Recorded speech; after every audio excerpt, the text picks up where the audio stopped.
salipit satulang sabajing sahanu kajepit jadi ucing. Assalamualaikum warahmatullahi wabarakatuh, brother and sister. Welcome back to my channel Doli Hartono.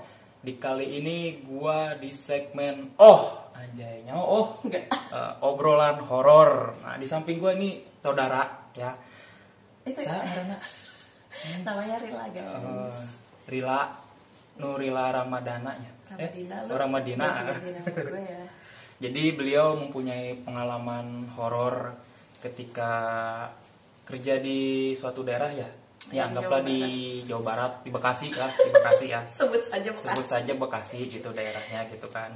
Beliau mempunyai pengalaman yang lumayan horor apa ekstrim? Horor aja lah ya. Horor aja. Mungkin ya untuk lebih taunya, untuk lebih wownya, pengen tahu ceritanya seperti apa gitu ya. Langsung aja gitu si Neng suruh cerita gitu ya. Tapi sebelumnya ada yang mau disampaikan kan Neng gitu? Itu ember gue kelihatan gak apa-apa dong. Gak apa-apa, kan ini variasi. Jadi gak apa-apa. Oke. Untuk Neng Mbak apa Rila aja nih panggilannya nih? Princess. Alright, Princess guys. Princess. Tapi gak apa-apa sih, Princess juga bagus. Sebutan yang baik. Princess Rila. Ini ngomong-ngomong, nih kita malam hari loh. Ini terangnya terang rembulan gitu. Jadi emang ceritanya malam jadi horor banget mumpung di rumah. Luar biasa, jadi hawanya horor banget gitu guys. Terbawa suasana horor gitu. Oke lanjut Neng. Oke, Rila, Princess Rila. Ah ya baik, terima kasih. Diceritakan. Princess Rila.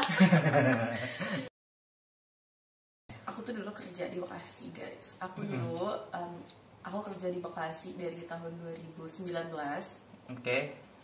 Terus di awalnya ya sebenarnya aku tinggal di rumah nenek. Cuma kan nenek aku meninggal, akhirnya aku ngekos. Yeah.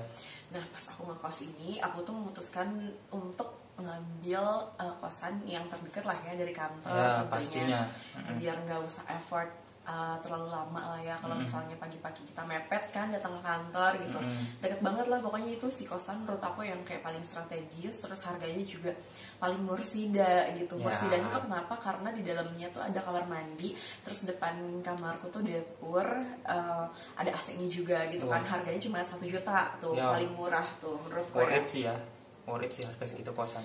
Yalah worth it banget ya. Terus udah gitu aku awal ngekos itu bulan Agustus kalau nggak salah. Aku awal ngekos bulan Agustus 2019. Terus udah gitu awalnya sih nggak ada kejadian apa-apa ya. Cuma setelah aku Agustus, September, Oktober, November, Desember, pas Desember aku ingat banget waktu itu pertama kali kejadian aneh ya ada di kosan aku itu. Ceritanya aku baru beres sholat subuh. Ceritanya banyak sih sebenarnya Dol. Cuma ini aku singkat-singkat aja biar nggak terlalu bosan. Boleh.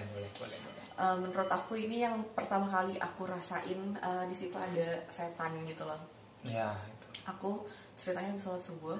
Terus pas aku habis sholat subuh itu kan aku masuk kerja jam 7:30 kan.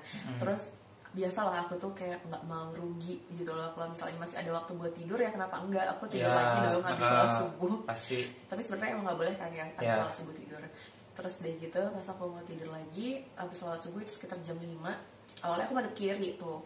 Nah, pas aku madep kiri itu jadi posisinya tuh mata aku mau gini nih, mau nutup gitu. Pas mau nutup tuh tiba-tiba ada yang datang dari arah pintu kosan aku ke arah aku gitu. Terus dari itu dia tuh kayak berusaha untuk kayak mau nyekek gitu sih, kayak mau megang gitu. Terus aku langsung bangun gitu. Kebangun kan.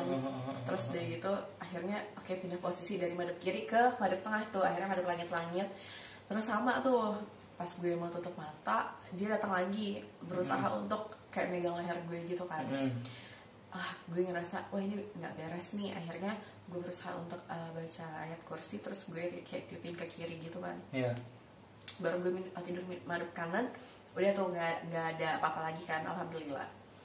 Nah cuma memang setelah kejadian di bulan Desember itu di keesokan harinya tuh ada aja gitu loh hal-hal berkelanjutan ya, hal gitunya yang terjadi gitu kayak jadi gue tuh di kosan ya biasanya anak kos kan, waktu itu baru ngekos, gue belum punya apa sih namanya tuh, tempat sabun mandi.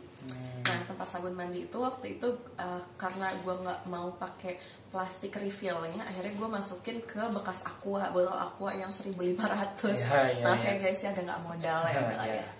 Terus dari gitu ceritanya gue mau mandi kan. Nah pas gue mau mandi itu tuh posisinya tutup botol kan kalau mau dibuka ya harusnya dibuka dulu, tutup botol minum itu kan dibuka dulu, terus ya baru kebuka kan.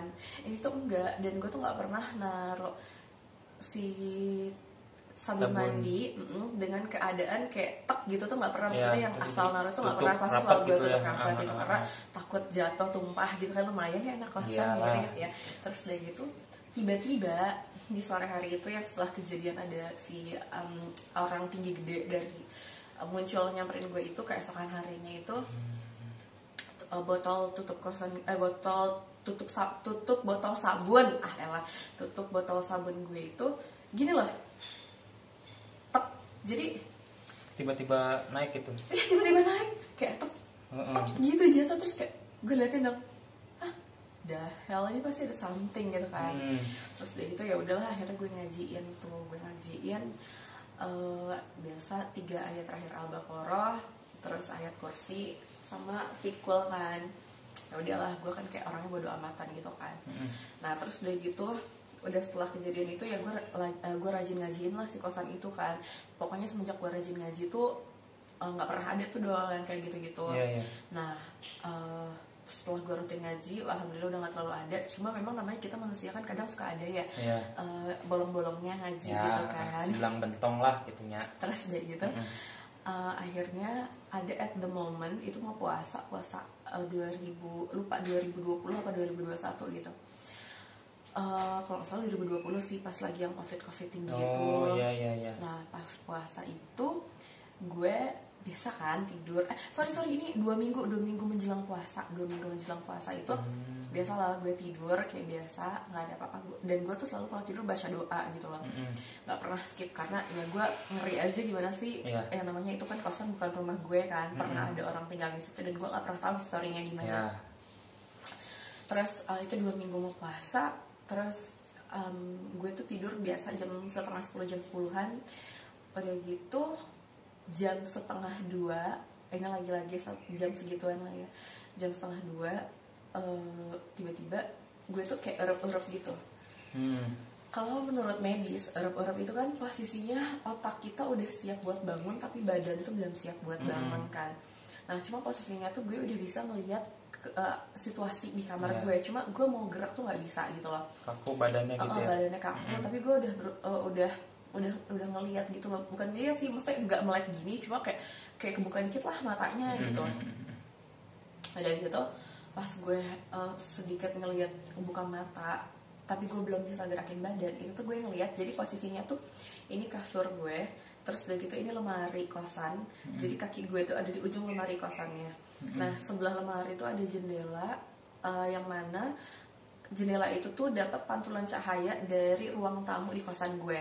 Nah kamar gue kan kalau tidur selalu mati kan, walaupun gelap, tapi karena ada cahaya dari luar, nah gue tuh bisa ngeliat tuh posisi yang tadi gue masih erap-erap ceritanya, mata gue kayak udah kebuka sedikit, terus gue ngeliat ada yang duduk di atas lemari kosan gue. Nah gue tuh kayak siapa nih yang duduk di atas lemari kosan gue gitu kan. Soalnya selama ini gue nggak pernah ngelihat ada yang duduk di atas lemari kosan gue gitu. Jadi gitu gue kayak berusaha kayak aduh ya Allah tolong, astagfirullahaladzim, pokoknya gue zikir gitu dalam hati, berusaha untuk bangun, alhamdulillah bangun kan. Nah gue tuh selalu naruh HP di sebelah bantal gue kan, gue langsung buru-buru ambil handphone, terus gue langsung cahayain tuh ke nyorot atas lemari itu. Tapi pas disorot ternyata nggak ada kan, hilangnya udah karena itu masih 1:30 subuh dan ada jin. Ya udah mungkin gue sih positifnya ngambilnya kayak mungkin gue disuruh sholat tahajud gitu ya, kan, dibangunin gitu ya. Ya dia tuh gue sholat tahajud, terus udah gitu dia bisa gue tidur lagi, bangun subuh, terus lanjut berangkat ngantor, beres ngantor ya gue pulang doang kayak biasa jam 5, nggak ada apa-apa, bener-bener nggak ada apa-apa dulu di kosan gue. Terus gue tidur. Nah pas gue tidur di jam yang sama 1:30. Ini artinya tuh udah 2 malam berturut-turut ya. Gue udah 2 malam berturut-turut. Gue ngalamin hal yang sama, posisinya sama, gue lagi madep kiri. Dan gini, FYI ya, gue tuh kalau tidur selalu madep kanan. Mungkin kalau gue madep kiri itu posisinya pas gue lagi tidur, ya udah gue madep kiri aja gitu. Dan nggak tahu kenapa di 2 malam ini gue tuh tiba-tiba erep lagi di malam keduanya. Itu tuh sama, gue berusaha melek juga cuma nggak bisa. Terus deh gitu, pas gue sedikit melek, gue ngeliat cewek yang sama lagi kayak malam kemarin ya. Ada lagi tuh dia duduk di tempat yang sama. Di tempat yang sama. Dan kakinya tuh gini-gini tuh gitu. Waduh. Terus kayak gitu. Ya, terus kata gue, wah ini nggak beres nih. Akhirnya gue nyalain lampu kamar gue. Terus kayak gitu, ya udah gue sholat tahajud lagi. Gue kan waktu itu, gue tuh kalau masuk pagi selalu pasti besoknya libur kan, karena FYI nih kantor gue tuh liburnya random gitu loh, nggak yang selalu satu minggu. Jadi kadang weekday, kadang weekend gitu kan. Posisinya gue mau pulang ke Bogor nih.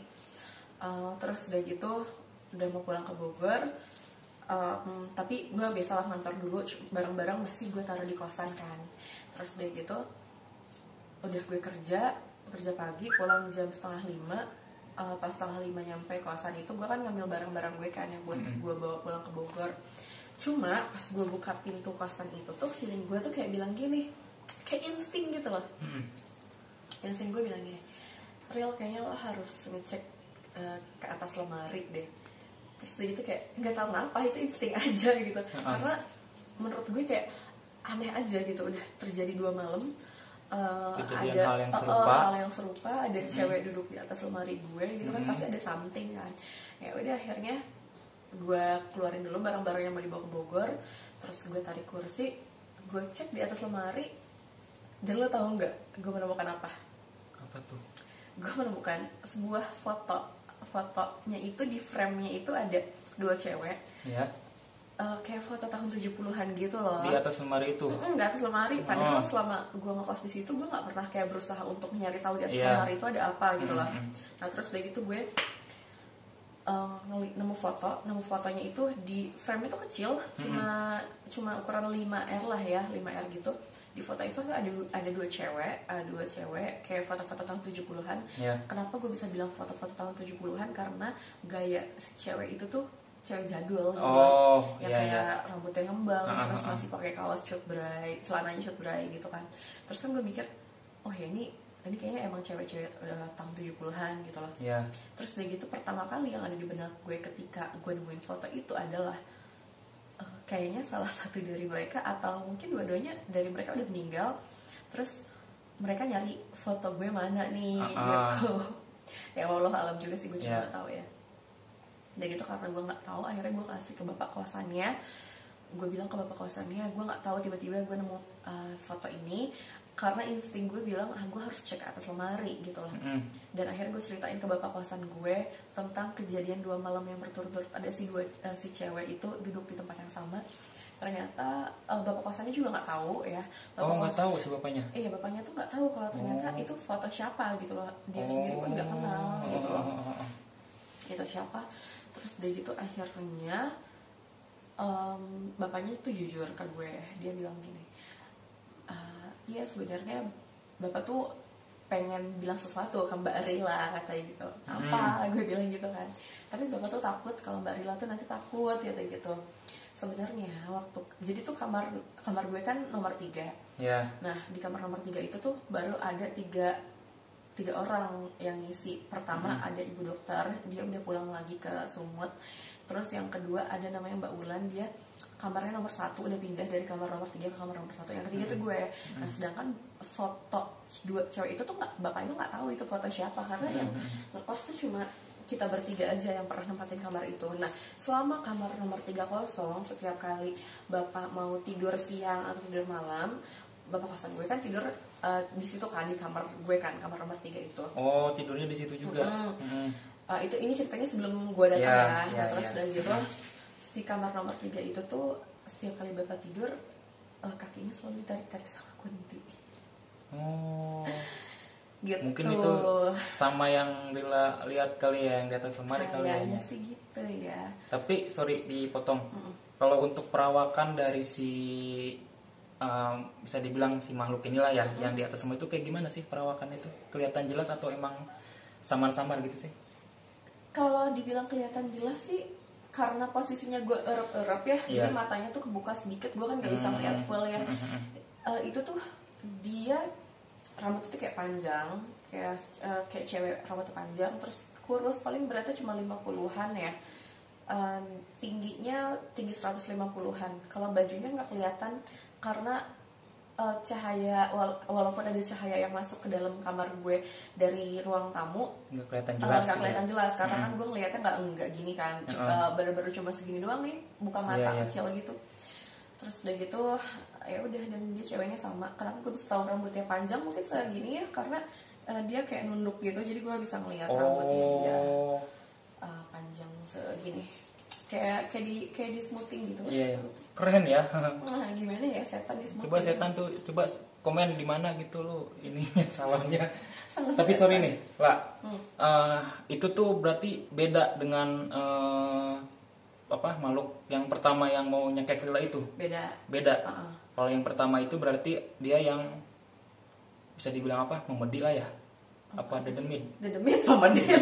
Soalnya banyak sebutannya, ada memedi, ada dedemit. Oh iya, dedemit. Dedemit ya. Kalau itu sih gue rasa ini ya genderuwo ya, karena gue pun ngalamin hal yang sama lagi, tapi itu menjelang gue resign sih. Oh gitu. Iya. Nah oke, lanjut nih. Yang tadi tuh habis dari si bapak gimana tuh? Udah kan, akhirnya gue kasih ke bapak kosannya. Terus gue pulang ke Bogor, terus udah gue pulang ke Bogor, gue bilang ke bokap gue kan ustadz gitu ya. Akhirnya dikasih air lah sama bokap gue, terus air doa gitu untuk di kamar kosan gue, biar nggak ada biar netral lah ya. Biar netral lah gitu. Terus akhirnya tetap sih gue bacain juga ayat kursi segala macem gitu, tetap gue bacain. Tapi sehabis dikasih air nih sama papanya Lila gitu, masih ada nggak gitu gangguan-gangguan yang terjadi gitu di kosan? Banyak banget. Tapi pas udah dikasih air gitu maksudnya? Oh, pas udah dikasih air tuh nggak ada nih. Oh, nggak ada. Nggak ada dulu kayak biasa. Ini ulang lagi nih. Jadi gue rajin ngaji, terus pas gue udah nggak rajin ngaji lagi tuh gitu, ulang lagi, ada lagi mas. Iya. Mungkin gitu. Setannya cek Sunda nama si jelema ieu lena gitu ngaji gitu kan. Terus poho meureunang gitu matak diingetan, tapi alus sih. Bagus yang hal kayak gitu tuh. Positifnya gitu ya. Positif jadi bikin gue ngaji kan. Bagus. Yang lain juga boleh tuh digituin tuh. Kalau setan yang nonton tuh boleh. Enggak, ya maksudnya takut aja setannya nonton kan. Oke, jangan-jangan setannya ada di belakang kita nih. Boleh. Dari situ mungkin ada lagi lah cerita-ceritanya. Banyak banget di kosan gue tuh. Banyak banget. Wah, gila, coy. Aduh, kayaknya kalau diceritain banyak banget ini. Banyak part-partnya ya. Part-partnya banyak. Gokil. Ini mau lanjut apa mau part yang beda? Nantilah part selanjutnya ya enggak. Komen kalau mau minta lanjut, komen. Bang lanjut. Soalnya cerita gini, di kosan gue tuh kalau sepenglihatan yang bukan sepenglihatan bokap gue sih, ini cerita dari kosannya. Kenapa kosan gue tuh serem? Katanya di depan kosan gue tuh ada bukan ada sih, jadi yang punya kosannya itu naruh sesuatu gitu, apa yang ditanam di dalam tanah, gue nggak tahu sih apa yang ditanam di dalam tanah, kayak buat penjagaan gitu, gue nggak ngerti ya itu apa ya, mungkin ilmu yang gue nggak ngerti gitu. Jadi ya itulah mungkin salah satu penyebab kosannya jadi horor gitu. Tapi yang bikin gue penasaran gitu ya lah ya, soal yang si cewek itu dan si foto itu tuh, gue penasaran apakah ada sangkut pautnya gitu kak, apakah si penampakan ini tuh dari si yang ada di foto ini gitu kan? Feeling gue sih kayak gitu ya. Ya, tapi kan si bapaknya nggak tahu sih ya, nggak tahu cerita lebih jelasnya kayak gimana. Tapi kalau misalkan dari Lila nanya nih ke si bapak itu, dia udah tinggal di situ lama? Kosan gue tuh udah ada dari tahun 2015.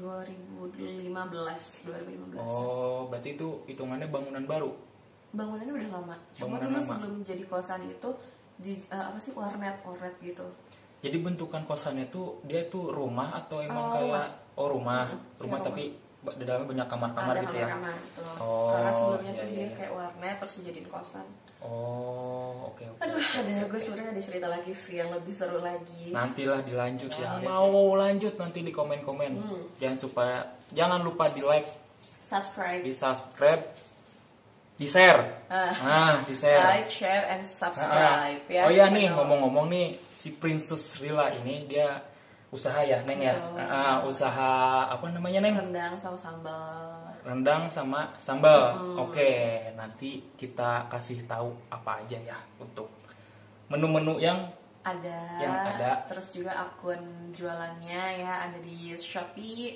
apa, Neng, namanya? Rendang sambal Unimidar. Rendang sambal Unimidar. Oke.